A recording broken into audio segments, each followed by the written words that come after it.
Doakan saya selamat. Tak nervous. Saya minta maaf sebab yang beratur berjam-jam nak dapatkan mac and cheese. Orang-orang Brunei, saya akan belanja makan cheese. Kaki Cavallo dan jangan pernah tengok keluar bau panjang. Aduh, takut saya tengok. So, saya akan belanja cheese. Ini bukan kaki ayam, ini kaki Cavallo. Okey, kita akan bagi semua rasa. Mana sempat lah Saya cuba. Sebab lama sangat beratur ni. Saya tak sangka sambutannya macam ni. Okey. Doakan saya selamat. Tak nervous.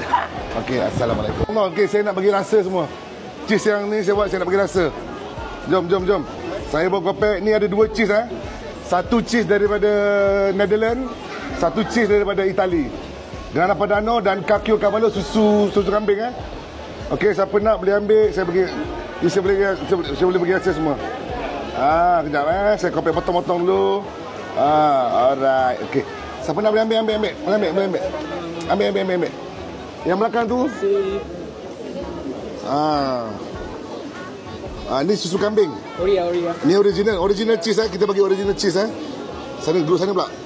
Jom. Maksud saya ni susu kambing. Sorry jaga pisau. Ni susu kambing, ini susu lembu. Siapa nak ambil? Tak sama, lain. Ini kaki Cavallo. Susu lembu? Ini kaki, ini susu lembu. Yang ni kambing. Ini kambing. Ini kambing. Ni. Ni kambing. Ni. Boleh rasa.